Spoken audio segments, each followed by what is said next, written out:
Shalom y bienvenidos a Vía Hafta Yisrael, una frase hebrea que significa amarás a Israel. Esperamos que se queden con nosotros, ya que nuestro maestro, el Dr. Baruch, nos compartirá una enseñanza expositiva de la Biblia.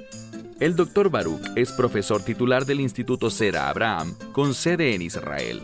Aunque todos los cursos en el instituto se imparten en hebreo, el Dr. Baruch se complace en compartir esta enseñanza en inglés con doblaje al español. Para más información, visítenos en amarasaisrael.org o descargue nuestra aplicación móvil Mi Estudio Bíblico. Aquí está Baruch y la lección de hoy. Is the Bible reliable? ¿Es confiable la Biblia? Y no solo confiable. ¿Es esta la absoluta verdad de Dios? Es decir, ¿es el conocimiento del hombre o es el conocimiento que Dios nos da en su palabra? Vamos a comenzar un estudio del libro de Génesis. Según los rabinos, todas las doctrinas teológicas que revela la Escritura tienen su fundamento, tienen su base justo aquí, en el libro de Génesis. Todo lo que necesitamos saber está en este libro. Naturalmente, luego se aclara y se desarrolla. Vemos que aparece una mayor revelación a medida que seguimos leyendo las Escrituras, pero su fundamento se encuentra aquí, en este libro llamado Bereshit, o el libro de Génesis. Y lo que me he propuesto hacer es comenzar el día de hoy con Génesis capítulo 1, verso 1, y continuar verso por verso, capítulo por capítulo, hasta completar todo el libro de Génesis. Puede que estén familiarizados con nuestras enseñanzas, que se encuentran tanto en televisión como en Internet, pero el estudio que estamos iniciando hoy es especialmente para Internet, es decir, que estas lecciones no aparecerán en televisión. Haremos estas lecciones con el fin de darles un mayor contenido.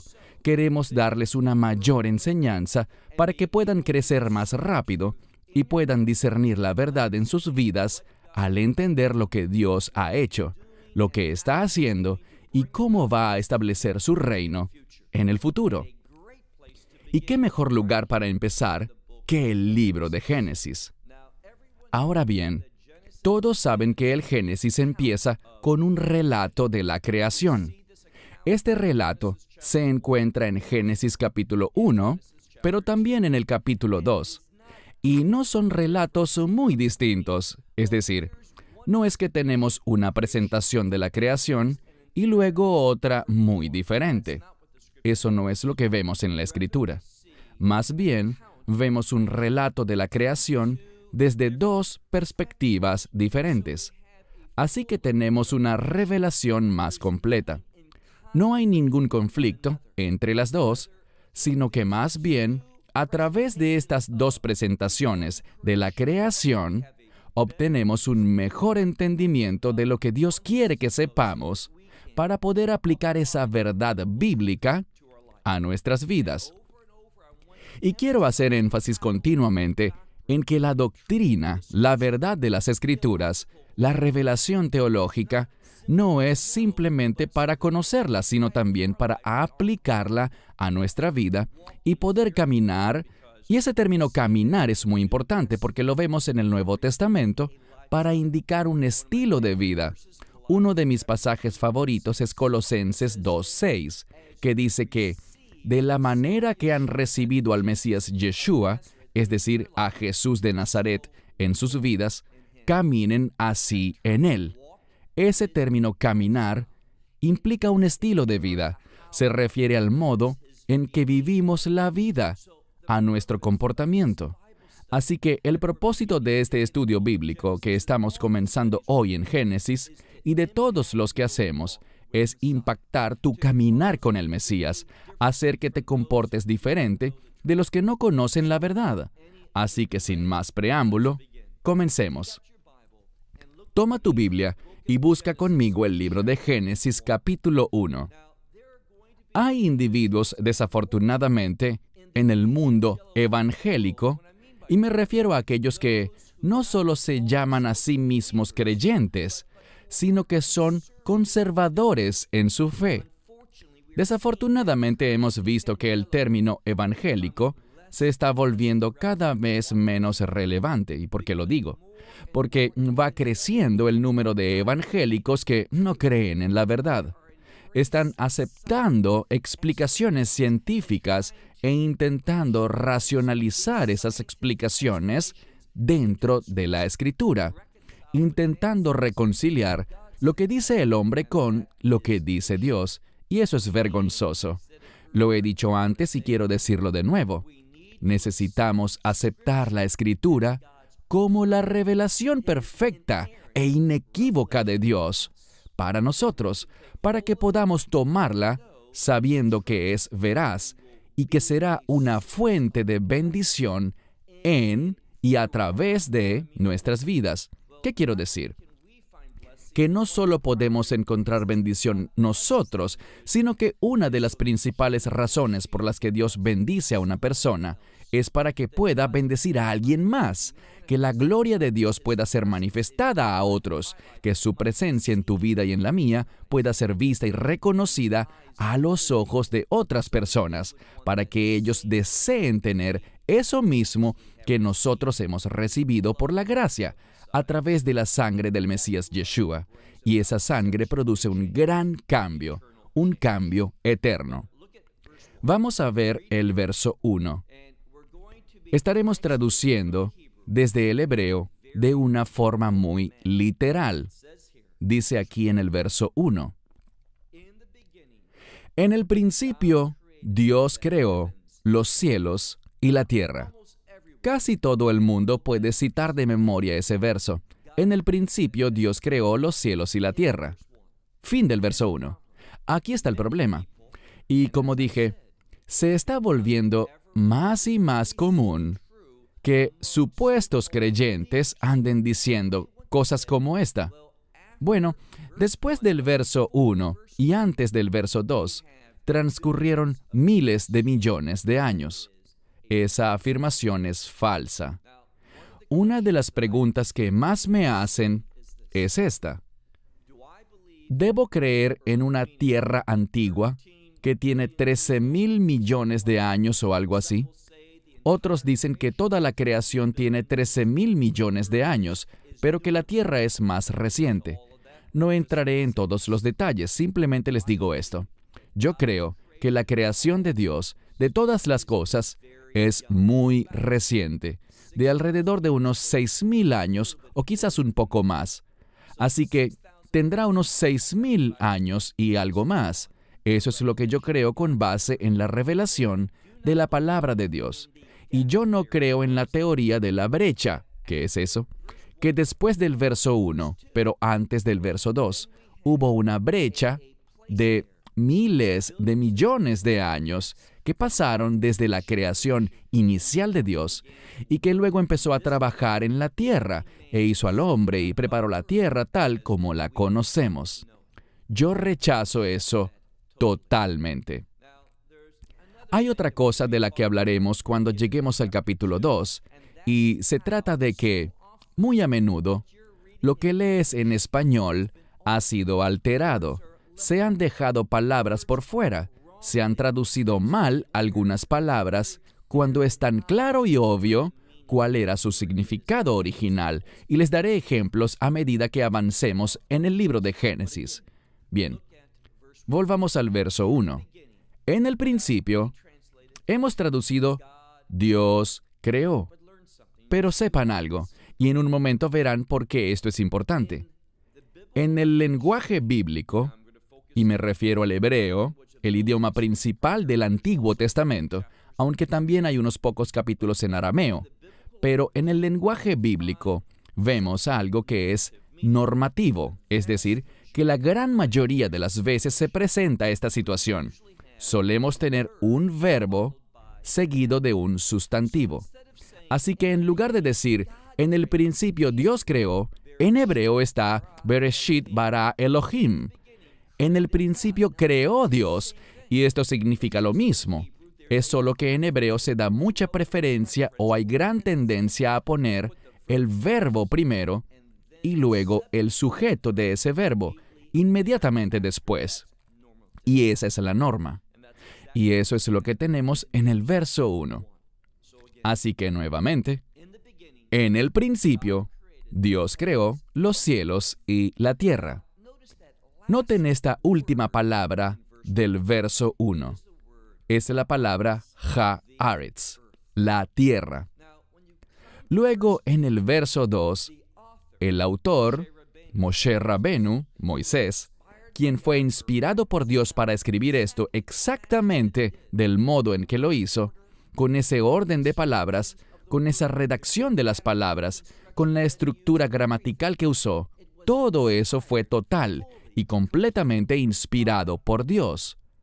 Y lo que debemos entender es que en el verso 2 hay un mensaje para el lector. ¿Cuál es la primera palabra del verso 2? La respuesta es y. Así que el verso 2 empieza por una conjunción. ¿Para qué se usan las conjunciones? Para unir una idea con otra. Es decir, para juntarlas, para unirlas. Hay algo muy interesante. Verás que algunas traducciones al español dejan por fuera la palabra y en el verso 2. ¿Por qué? Porque su teología, lo que ellos quieren transmitirte es esto, que después del verso 1, pero antes del verso 2, transcurrieron muchos miles de millones de años. Así que no quieren esa conjunción en el verso 2, porque este verso 2, al tener la conjunción y, significaría que la idea del primer verso continúa, y la teoría de que miles de millones de años han pasado se vería en aprietos. Pero Moisés va incluso más allá para mostrar que no han pasado miles de millones de años entre el fin del verso 1 y el comienzo del verso 2. De nuevo, quiero hacer una pausa para decir que cada vez más en la comunidad de creyentes conservadores, en el mundo de los cristianos conservadores y también entre rabinos liberales, y me refiero a los reformistas y hasta rabinos conservadores y ortodoxos, se está utilizando la ciencia como medio de interpretación de la Escritura. ¿Y qué sucede? Cuando haces eso, te ves obligado a hacer algo. Te ves obligado a prestarle menos atención al texto en sí. Cuando dices, bueno, lo que dice la ciencia es verdad, así que tenemos que adaptar las Escrituras, yo diría lo siguiente. Si la ciencia fuera precisa, pero gran parte de la ciencia es una teoría presentada como algo basado en hechos, lo cual no es el caso. Les daré un ejemplo. Alguien toma una roca y dice, vamos a fechar esta roca, colocarle fecha y, mediante la datación por carbono y otros medios, dicen, esta roca tiene tantos miles de años por el carbono que queda en ella. Este es el problema. ¿Sabemos si cuando Dios creó esa roca, tenía una cierta cantidad de carbono inicial en ella? No lo sabemos. Esta es la regla empírica, y espero que hayan oído a muchos otros decir eso. Yo solo estoy repitiéndolo. Cuando Adán, el primer hombre, y Java o Eva, la primera mujer, fueron creados, ¿ellos eran pequeños bebés que luego crecieron? No, ellos fueron creados ya de cierta edad. Lo mismo pasó con los árboles y otras cosas que fueron hechas, que no estaban en un estado inicial, sino en un estado maduro. Así que al ver la creación, vemos que hay una madurez en ella. Del mismo modo, la gente cuando mira lo que en hebreo llamamos Yakum, que no es solo las galaxias o el universo o el sistema solar, sino que es todo, y cuando pones todo eso junto, dicen, bueno, según la ciencia, todo empezó desde un lugar y está expandiéndose, y dicen que eso es observable hoy en día, que se sigue expandiendo. Es cierto, pero este es el problema. ¿Cómo sabemos cómo era todo en el momento en que Dios creó las cosas? Aquí dice que Él creó el sol, la luna y las estrellas. No fue que Él empezó algo y luego de eso, miles de millones de años después, aparecieron las estrellas, apareció la luna. No, Él puso las cosas todas juntas. Inicialmente ya estaban. Y eso ha crecido, ha madurado, se ha expandido, y eso es cierto. Pero no debemos ver a este Yakum, a este universo, y todo lo que está dentro de él, las galaxias, los sistemas solares y todo eso. No debemos ver eso y pensar que todo empezó desde cero. Dios podía haber hablado, y eso fue lo que hizo, por cierto. Sus palabras produjeron la manifestación de las cosas, y Él pudo haber creado las cosas ya con cierto grado de madurez. Es decir, que lo que tomaría miles de millones de años en formarse, si hubiera empezado desde un punto y de allí se hubiera expandido, Dios pudo haberlo hecho ya maduro, estando ya en cierto nivel de expansión. Y sigue expandiéndose, pero en ninguna parte se nos manda a creer que empezó en un punto y luego lentamente se expandió. Pudo haber empezado ya de tal tamaño y luego seguirse expandiendo. Debemos contemplar todas las posibilidades. No es que la ciencia sea mala, pero tenemos que manejarnos con hechos y no con teorías. Y suele pasar que los científicos presentan algo que es teórico, algo que no puede ser totalmente respaldado por la historia o por evidencias científicas, como si fuera algo que es verdadero, cuando no lo es. De nuevo, quiero decir que yo creo que la palabra de Dios en su escritura original, es decir, eso que Moisés escribió, es la verdad. Ahora, me desviaré un poco del tema. Hay un conferencista muy popular, no voy a llamarlo maestro bíblico porque realmente no lo es. No creo que él se consideraría como un maestro bíblico. Él es una especie de consejero que utiliza la Biblia de cierta manera. Él es un conferencista motivacional que usa la Escritura de vez en cuando, pero él no cree que la Escritura es defendible. Es decir, que cuando él habló de la creación, se basó mucho más en la ciencia. De hecho, él dijo, ¿saben qué es lo importante? Tenemos un testimonio respecto a la muerte, sepultura y resurrección del Mesías, y ese testimonio cambió el mundo. Y debido a eso, sabemos que es verdad. Estamos basando nuestra fe en un testimonio que cambió el mundo, no necesariamente en todo lo que dice este libro, pensando que es correcto, preciso o veraz. Qué triste es la mentalidad de este hombre. Él no cree en la autoridad absoluta, en la verdad absoluta de la Escritura. Él lo que quiere decir es esto. Escuchen, si nos remontamos a la época anterior a la Biblia, que contiene el Antiguo y el Nuevo Testamento, dense cuenta de que el Evangelio impactó y cambió al Imperio Romano, por ejemplo. Y esa es prueba suficiente, según él, los resultados son prueba de que es verdad. Pero ahí hay algo muy peligroso, y es lo siguiente. ¿Qué hay del Islam, por ejemplo? El Islam está cambiando gran parte del mundo. Cada vez más naciones se suman al Islam. Cada vez tienen más gente. Están cambiando las cosas. Nosotros diremos entonces que por ese cambio, ese crecimiento, a que esas naciones se convirtieron en islámicas, ¿eso debe ser verdad? Espero que no digas eso. Lo que debemos ver es que la confesión de la Escritura es un hecho. Lo que dice la Escritura es verdad. No importa el efecto que ésta pueda o no tener en la vida de una persona. Eso no cambia que sea la verdad. Si alguien dice, ¿sabes qué? Leí esto y creo que está bien, pero esto no cambia a quien yo soy.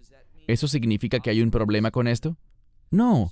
Así que debemos estar claros respecto a cómo llegamos a nuestra doctrina teológica. Y la base de toda doctrina verdadera es la Escritura. Bien, quedamos en el verso 2. Mencioné que la primera palabra del verso 2 es la palabra hebrea ve, que significa y. Es una conjunción. Ahora vean la segunda palabra. Es la palabra haaretz, que significa la tierra. Lo que vemos es que al final del verso 1 está la tierra, y al comienzo del verso 2 y la tierra. Esa es una manera muy contundente de decirnos que no hay ninguna brecha, que hay una idea que continúa.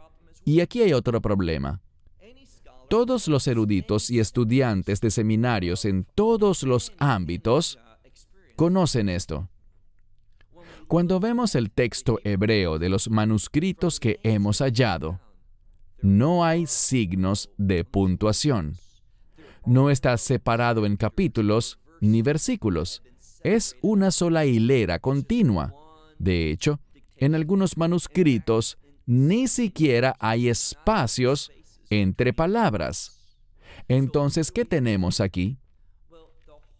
Todo el razonamiento que usan para decir que después del verso 1, pero antes del verso 2, hay miles de millones de años, no se puede ver cuando miramos el texto. Hay una continuación basada en dos hechos. Primero, en la conjunción, y segundo, porque aparece el mismo sujeto. El primer verso terminó hablando de la tierra en forma de objeto directo. Dios creó los cielos y la tierra. Y ahora Él está hablando de la tierra y lo articula con una conjunción para indicar que hay una continuación en la idea. Ese solo hecho nos muestra que los que tienen la teoría de que pasaron miles de millones de años entre el fin del versículo 1 y el comienzo del versículo 2, tienen un serio problema. Estuve escuchando a alguien que es un respetado maestro bíblico. Es considerado como un intérprete muy capaz y que va a lo profundo del texto de la Escritura. Y yo simplemente no concuerdo con esa caracterización que hacen de este hombre. Porque él dijo lo siguiente: bueno, si la Tierra tiene miles de millones de años, o los que diga la ciencia que tiene, ¿en serio? ¿Tenemos que hacerle caso a lo que sea que diga la ciencia? La ciencia está cambiando constantemente. ¿Queremos limitarnos a pensar que lo que sea que diga la ciencia es verdad? Eso es muy peligroso. Veamos lo que dice el verso 2. Aquí hay algo muy interesante. Dice, y la tierra estaba... La mayoría de las Biblias dice vacía o sin forma. Es la frase tohu vaibohu, que significa sin orden. No tengo problemas con la traducción vacía, sin forma, todo eso está bien. Pero en esencia, vemos que inicialmente a la creación de Dios le faltaba orden, su orden. Él la creó, pero en ese momento no reflejaba su voluntad. Él no había terminado con ella. Para mí resulta muy problemático creer que Dios creó algo que estaba sin orden y lo dejó ahí por miles de millones de años y no hizo nada. Una de las cosas que aprendemos después en la Escritura es que uno de los propósitos de la creación es reflejar la gloria de Dios.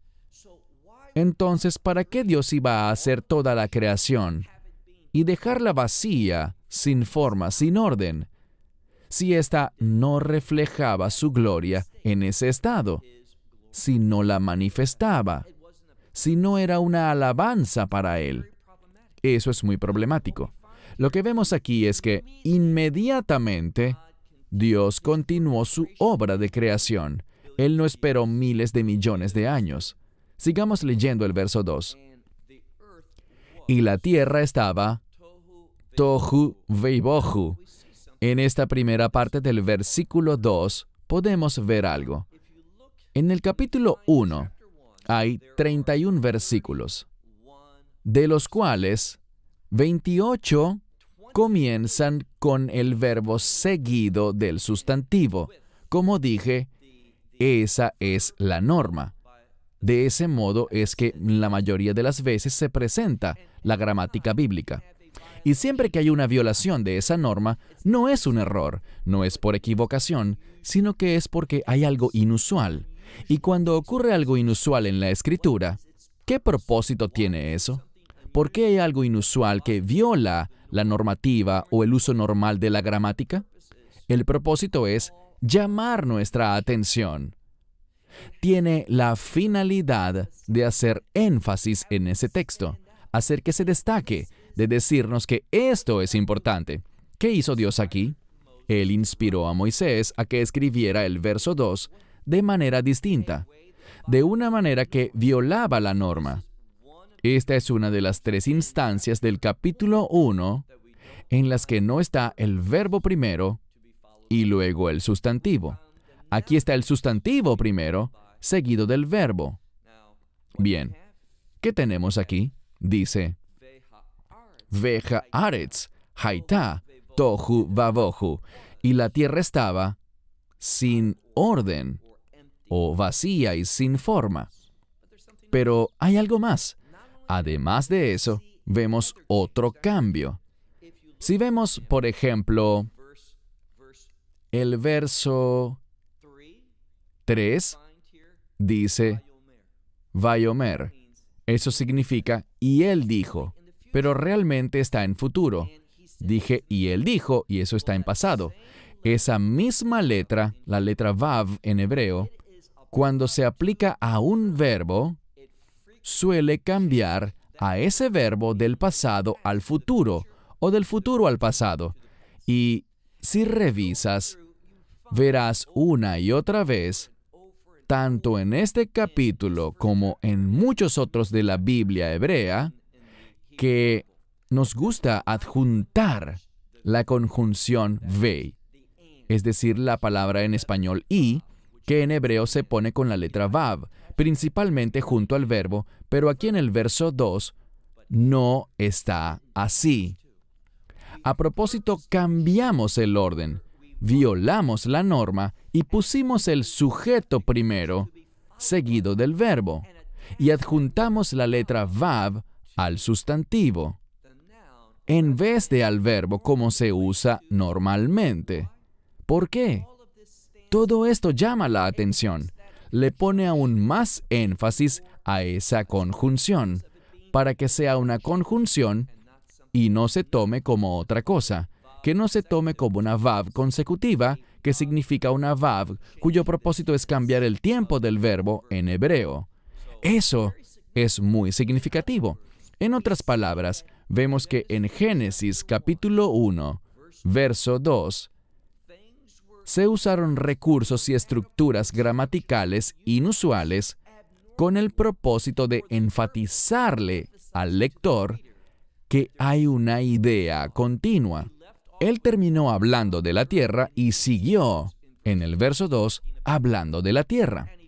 Y puso la conjunción en el lugar que enfatiza esa continuación, en vez de usar la norma y colocarla en el verbo, que podría haber eliminado la conjunción y entenderse nada más como una vav consecutiva, en lugar de una conjunción pura y simple. Esto quizás no sea muy emocionante para ti.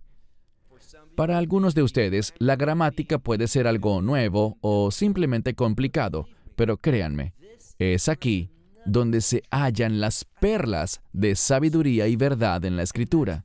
Y por eso es importante que cuando las personas enseñen la palabra de Dios, vean que es una escritura, que su significado se transmite gramaticalmente, y si no tenemos cuidado con estas estructuras gramaticales, vamos a perdernos de la revelación de Dios.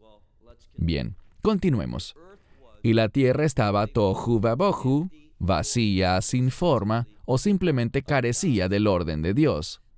Cuando algo no tiene el orden de Dios, cuando no se relaciona con su propósito, ¿qué leemos después?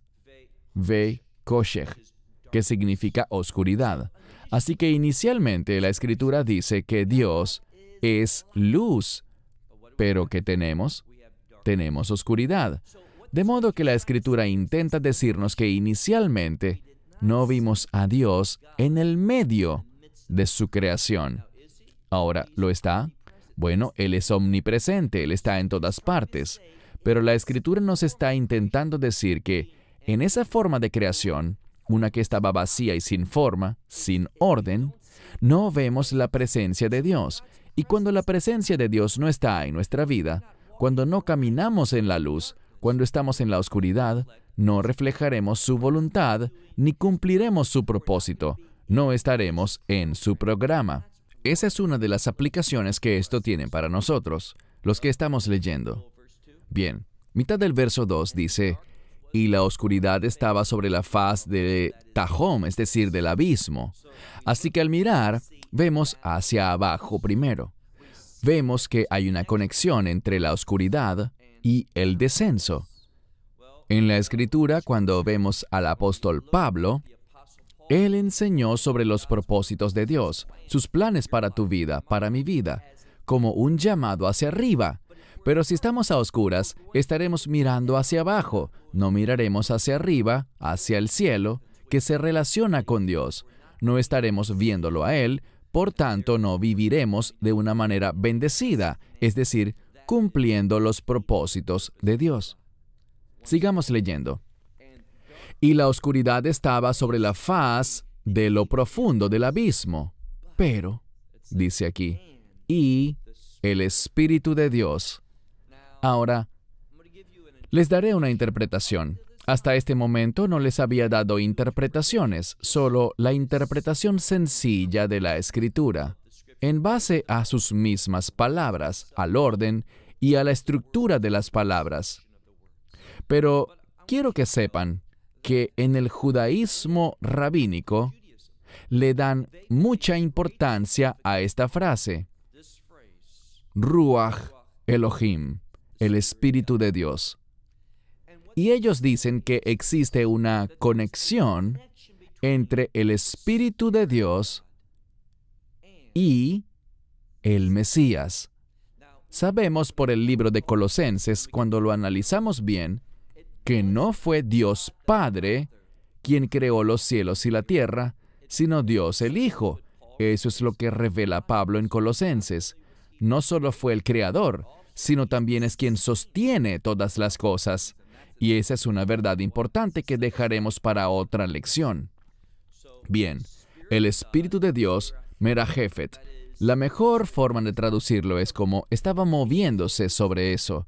Él no estaba en el abismo, sino por encima del abismo. Del mismo modo, podríamos decir que hay una separación entre la oscuridad y el Espíritu de Dios por este término Merajefet, moverse sobre algo. En otras palabras, estaba moviéndose sobre la faz de las aguas. Otro punto importante que debemos ver es que se hace mención del agua en este texto. Y el agua es sinónimo de bendición y también es sinónimo de vida. Y lo que deberíamos traducir o deducir de aquí es que hay una conexión entre el Espíritu de Dios y el agua. Esto nos enseña que hay una conexión entre el Espíritu de Dios y la vida. Y me refiero a la vida que Dios quiere que tú y yo tengamos, la cual vino a darnos el Mesías, la cual es vida en abundancia. Cuando vemos esa palabra de cerca en el libro de Juan, es una vida que es abundante, pero ese término también significa literalmente siempre creciente, es decir, siempre crece y madura. Es algo bueno, es algo que está vivo, se mueve y se acumula, no está estancado, está creciendo, no está abatido. Bien, la oscuridad estaba sobre la faz del abismo, pero el Espíritu de Dios se movía sobre la faz de las aguas, o la superficie de las aguas, como quieran traducir ustedes la frase Penei. Pasemos ahora al verso 3. ¿Qué fue lo que produjo un cambio en la creación de Dios? La respuesta es su palabra. Es algo que enseña el judaísmo y que aquí es correcto. Eso que trajo el orden divino, ¿recuerdan el problema con su creación? Estaba vacía, sin forma. No tenía el orden de Dios, no reflejaba su gloria. Por tanto, Dios creó todas las cosas e inmediatamente empezó a hacer lo que en hebreo llamamos, y esta es una palabra importante, tikkun. Tikkun es reparar. Alguien podría decir, ¿y por qué Dios crearía un mundo que necesitaba ser reparado? La respuesta es, para enseñarnos a ti y a mí que nacimos en este mundo necesitando reparación. Toda esta revelación impacta nuestras vidas. Bien, sigamos, verso 3. ¿Y Dios dijo? Él dijo algo. ¿Qué fue lo que dijo? Yehi Or. Vayehi Or. Dios dijo, hágase la luz, hágase Or. O literalmente, habrá luz. Y Vayehi Or, hubo luz. Bien, ¿de dónde vino esta luz? Del mismo lugar del cual todo provino, de Dios. Dios habló aquí, y yo diría que fue Dios el Hijo, Yeshua, es decir, Jesús. Él habló y hubo luz. Eso se corresponde con lo que vemos en el Evangelio de Juan, donde encontramos que Yeshua es la luz del mundo. La palabra aquí es cosmos, que significa todo el universo. Así que aquel que es la luz del universo habló, y por su palabra fue hecha la luz en el universo. Es lo que la Escritura nos está diciendo aquí. Pasemos ahora al verso 4. Aquí dice, y Dios vio que la luz era buena. Antes de proseguir, debemos entender dos cosas. La luz, la mayoría de las veces, es vista o comprendida bíblicamente como la base de la revelación. Así que lo primero que vemos aquí es que Dios quiere dar revelación. El propósito de su creación es revelarse a sí mismo. Lo segundo es que al ver este pasaje, encontramos que Dios vio que era buena. ¿Eso significa que Dios no sabía eso? No, lo que significa es lo siguiente. Aquí hay una percepción basada en un resultado. Y esto nos enseña algo sobre la naturaleza de Dios, sobre cómo Él actúa. Esta es la implicación para nosotros. ¿Dios lo sabe todo? Así es. ¿Cuándo es que Él sabe todo? Él siempre lo ha sabido todo. Pero muchas veces en la Escritura vemos que Dios causa algo para Él saber. Pero la razón verdadera es para nosotros saber. Hasta que las cosas sean hechas realmente, dice la Escritura, no son conocidas. ¿Dios lo sabía antes? Por supuesto, pero es para que nosotros veamos el resultado, la obra en sí. Lo que hacemos sí importa. Segundo, aunque Dios ya lo sepa, ese conocimiento no es necesariamente la causa de eso. ¿Qué otra cosa podemos decir al respecto? La oración marca una diferencia.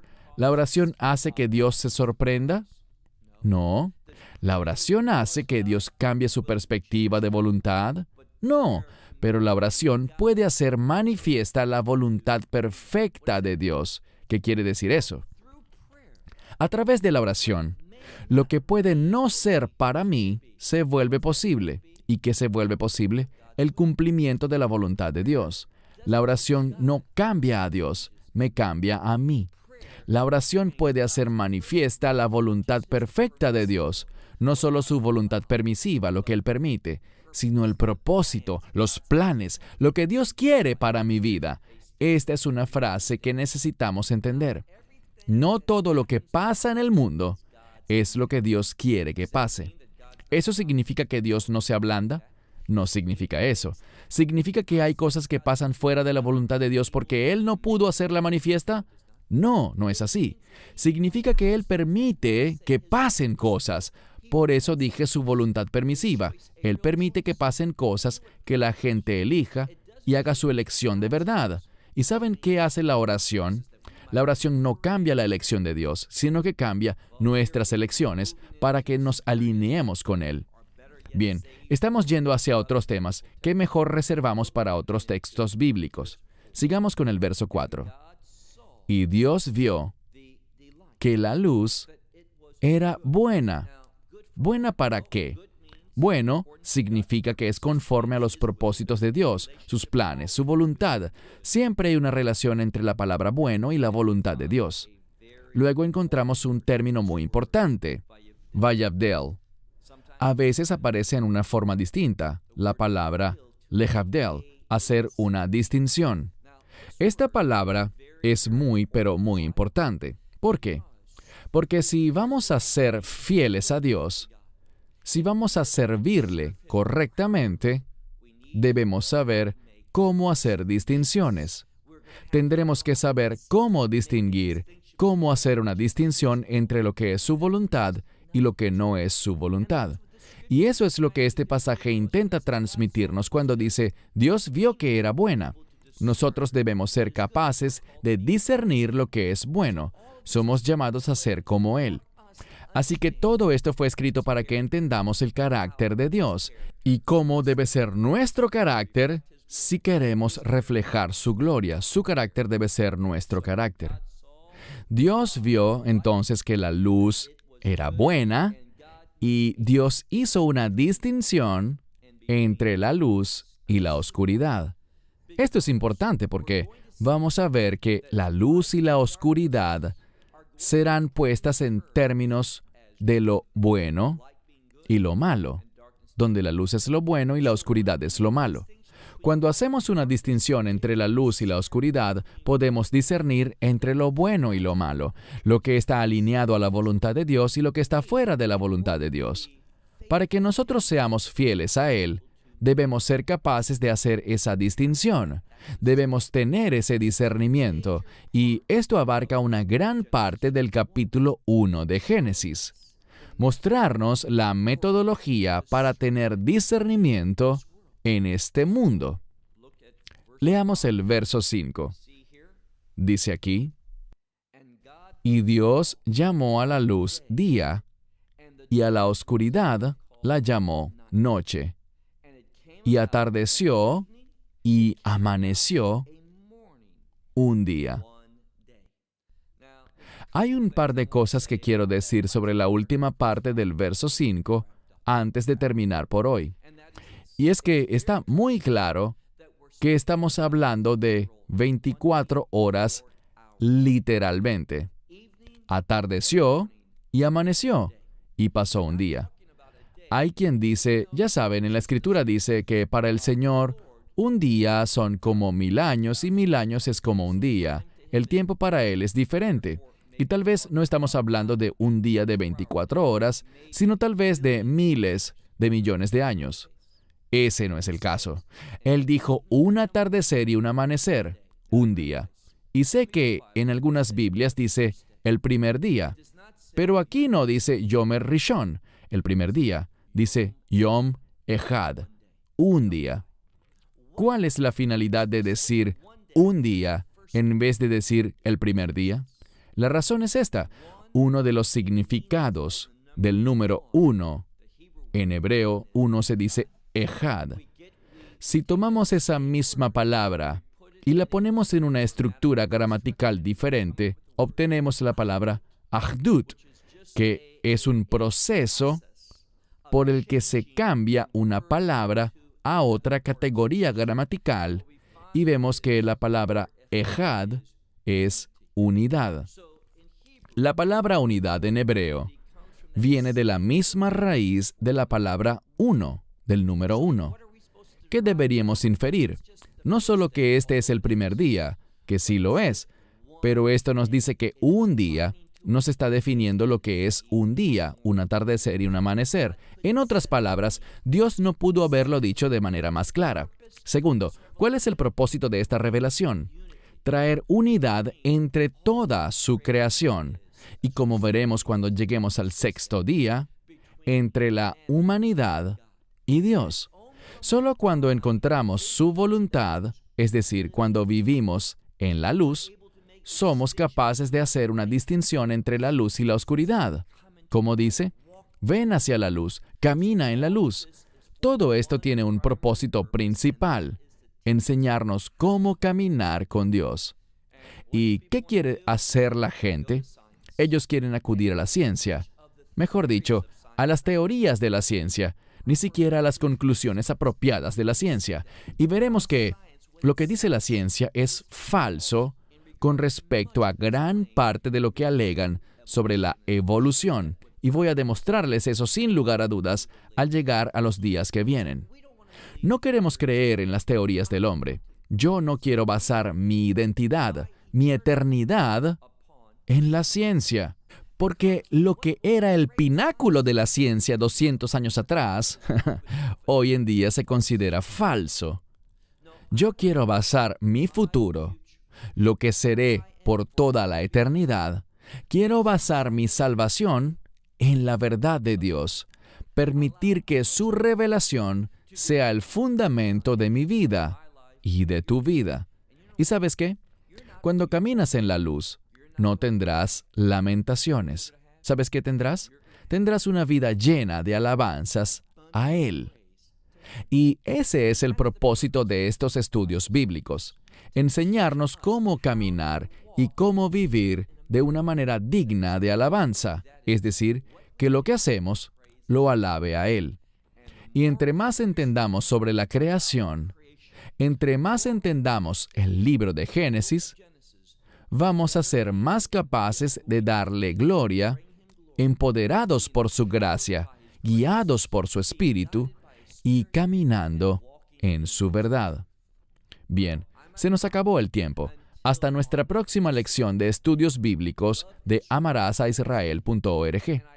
Espero que les cuentes a otros sobre este estudio. Trataremos de publicar una nueva lección cada semana. Y repito, este no es un programa para la televisión. Este es un contenido adicional que estamos proporcionando, en el que estamos invirtiendo nuestros recursos para darles a ustedes más enseñanzas basadas en una confesión correcta de la palabra de Dios, que es su verdad, es perfecta, y para los que se sujetan a ella, la perfección de Dios será vista incluso en sus seres humanos imperfectos. Pues, ¿qué cosa le gusta a Dios? A Él le gusta transformarnos en sus siervos fieles y obedientes.